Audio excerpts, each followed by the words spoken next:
வணக்கம். Moral of the story, good luck bad luck. ஒன்றும் இல்லைங்க, கதைக்குள்ளே போய்டும் ஸ்ட்ரைட்டாக. ஓகே. இன்னும் ஒருத்தர் இருந்தார். அவர் வந்து விவசாயம் சார்ந்த குதிரையும் சேர்த்து வளர்க்குறவர். ஓகே. கல்யாணம் ஆச்சு. ஒரு குழந்தை பிறந்தது. குழந்தை பிறந்து கொஞ்ச நாளில் அவங்க மனைவி இறந்து போயிடுறாங்க.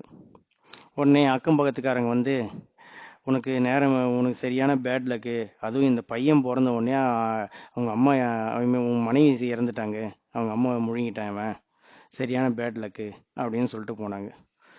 அவரு ஒரே ஒரு விஷயந்தான் சொன்னார். இதெல்லாம் சொல்லாதீங்க, மனைவி இறந்துட்டாங்க, அவ்வளோதான், அது மட்டும்தான் எதுவும், அதை விட்டு இதெல்லாம் சொல்லாதீங்க அப்படின்னு சொல்லிட்டு சொன்னார். அவர் ஒரு அபூர்வ குதிரை ஒன்று வச்சுக்கிட்டு இருந்தார். அந்த குதிரை வந்து ஒரு உயர் ரக குதிரை. அந்த கலர் வந்து ரொம்ப ரேர். ஓகேங்களா. காட்டில் மட்டும்தான் அந்த மாதிரி குதிரைங்க இருக்குமா, அது மனுஷன் கையில் கிடைக்காது அப்படின்னு சொல்லுவாங்க. இந்த குதிரை தான் சேரும், மனுஷங்களுக்கு கையில் கிடைக்காது அப்படின்ற மாதிரி சொல்லுவாங்க. உயர் சாதி குதிரை. அந்த குதிரை வந்து அரசனே ஒரு முறை பார்த்துட்டு, இவ்வளோ காசு தரேன், எனக்கு கொடுத்துடு அப்படின்னு வந்து கேட்டான். ஆனால் இவர் என்ன சொன்னார், ஐயா புரிஞ்சுங்க, அது குதிரை இல்லை, என்னுடைய ஃபேமிலி மெம்பர், என்னுடைய ஃபேமிலி, உங்கள் வீட்டில் ஒருத்தரை வந்து நீங்கள் விற்றுருவீங்களா, அதனால் முடியாது அப்படின்னு சொல்லிட்டு அனுப்பிச்சார்.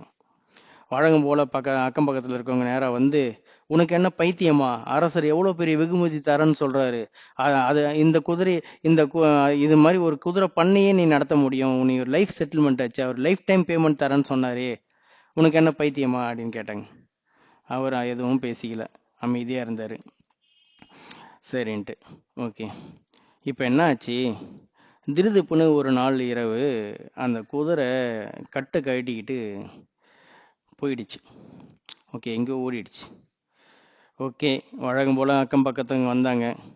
உனக்கு சரியான பேட் லக், உன்னுடைய இது பேட் லக் இன்னும் தொடர்ந்துகிட்டே இருக்கு, பாத்தியா, அரசாங்கம் அவ்வளோ பணம் கொடுக்குறேன்னா அப்போ நீ அதை விற்கல, இப்போ பாத்தியா குதிரையை யாரோ திருடிட்டு போயிட்டாங்க பாத்தியா அப்படின்னு வந்து சொன்னாங்க. நம்ம ஆள் என்ன சொன்னார்னா, இங்கே பாருங்க, லாயத்தில் குதிரை இல்லை, அவ்வளோதான், அதை வந்து யாரோ திருடிட்டு போயிட்டாங்கோ, இல்லை அதுவே ஓடி போச்சோ, இதனால் எனக்கு பேட் லக் வந்துடுச்சு, என் அதிர்ஷ்டம் போயிடுச்சு, துரதிர்ஷ்டம், இதெல்லாம் சொல்லாதீங்க அப்படின்னு அவர் சொன்னார். அவர் நியூட்ரலாக தாங்க இருக்கிறாரு. ஓகே.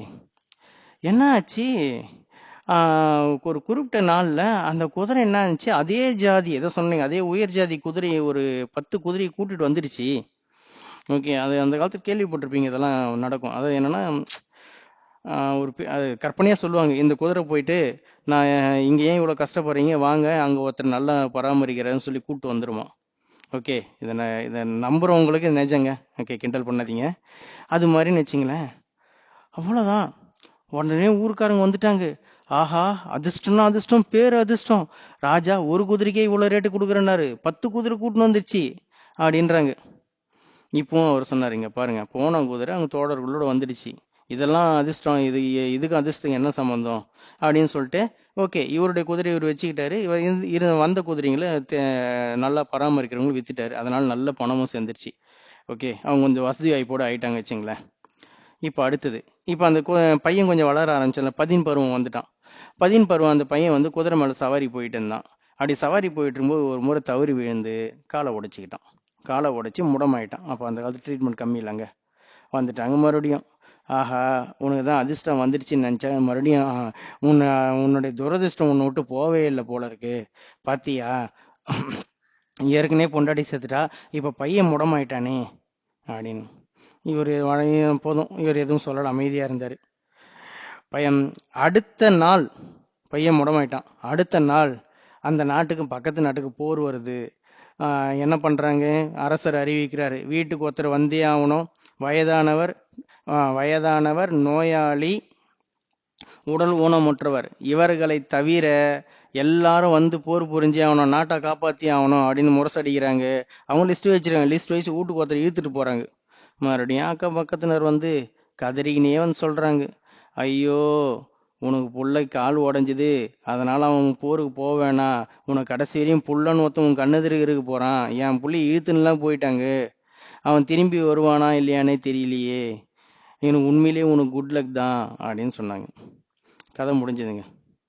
சரிங்க, இதுதான் விஷயங்க. அதாவது நம்ம பல விஷயங்களுக்கு வந்து நம்ம கன்க்ளூட் பண்ணணும்னு நினைக்கிறோம். நாம நினைக்கிறோம், இல்லை நம்மளை சுற்றி இருக்கவங்க நம்ம கன்க்ளூட் பண்ண சொல்கிறாங்க, இல்லைன்னா அவங்களே கன்க்ளூட் பண்ணிட்டு வந்து நம்ம மேலே திணிச்சிட்டு போயிடுறாங்க. இந்த கதையில் இருக்க அந்த ஹீரோவை கவனிச்சிங்கன்னா எங்கேயுமே அவர் கன்க்ளூஷனுக்கு வரவே மாட்டார். இதுதான் யதார்த்தம், இது ஆயிடுச்சு விடுங்க அப்படின்னு தான் சொல்லுவார். ஓகேங்களா? அந்த மாதிரி ஒரு சுச்சுவேஷன் நம்ம மாறுன்றதுன்னா ரொம்ப நல்லது. அதனால் என்ன ஆகிட போகுதுன்னு கேட்குறீங்களா? வாழ்க்கை ஸ்மூத்தாக ஓடுங்க. வாழ்க்கை நீங்கள் நினைக்கிற மாதிரி அப்படியே இப்படியே நீங்கள் நினைக்கிற மாதிரி நீங்கள் போட்ட ரோட்டில் தான் உங்கள் வண்டி போகும்னு நினைக்காதீங்க. ஓகே? ம் அது திருதுப்புன்னு ரூட்டை மாற்றி கரடுமுரடான ரூட்டில் கூட போகும். ஒரே ஒரு விஷயம், நீங்கள் அதிகமான ஸ்பீடு இல்லைன்னா உங்களால் பேலன்ஸ் பண்ணி ஓட்ட முடியும். நான் 60 தான் போவேன்னும் போது தார் ரோட்டில் 60 போயிட்டு இருக்க முடியும். மண் ரோட்டு மணல் அதிகமாக இருக்கிற இடத்துலலாம் 60 போனீங்கன்னா நீங்கள் என்ன ஆவீங்க? நீங்கள் தான் நினச்சி பார்க்கணும். மீண்டும் விவாதிப்போம்.